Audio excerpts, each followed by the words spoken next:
Harga nikel jatuh atau turun cukup banyak sejak sekitar akhir bulan Februari, tanggal segini nih. Ah, ini menyebabkan harga Inco Antam turun. Turun lumayan dalam sehingga harganya menjadi menarik untuk teman-teman yang pengen mulai kumpul-kumpul lagi. Mudah-mudahan nggak banyak dananya nyangkut di BNBA. Ini Inco saham, harga saham 1 bulan. Ini Antam chart 1 bulan terakhir. Harga nikel turun karena produsen China Tsingshan itu bilang bahwa dia akan nambah supply untuk menjawab kekhawatiran soal defisit bahan baku untuk baterai mobil listrik yang pernah diungkapin Elon Musk sebelumnya.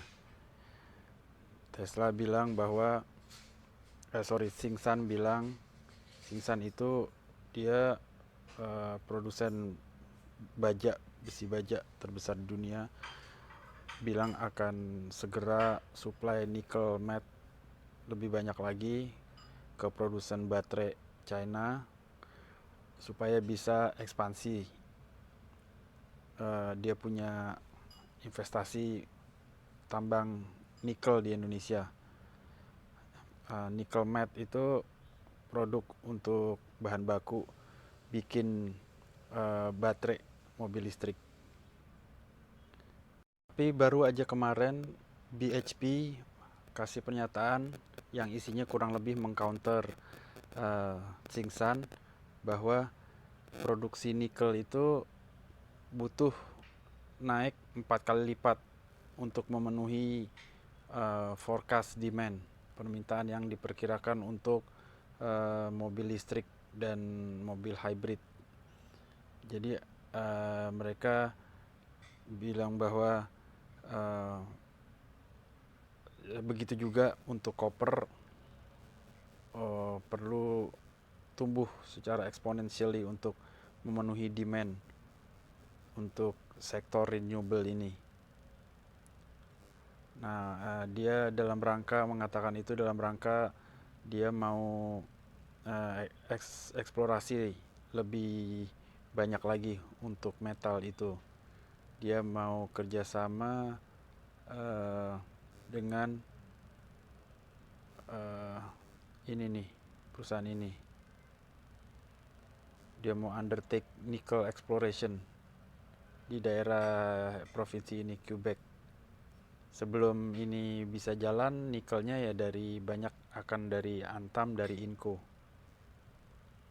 Sementara saham di Amerika naik ke level all time high setelah berita disetujuinya oleh Kongres proposal Joe Biden untuk menggelontorkan dana sebesar 1,9 triliun US dollar untuk stimulus ekonomi terkait COVID.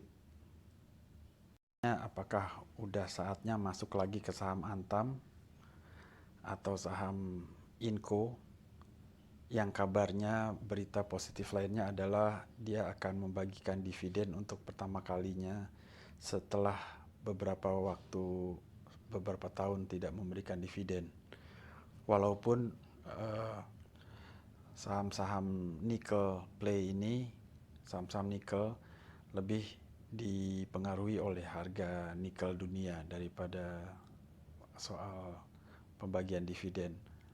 Karena harga nikel dunia itu langsung mempengaruhi revenue dia, mempengaruhi profit, otomatis juga mempengaruhi kemampuan untuk bagi dividen.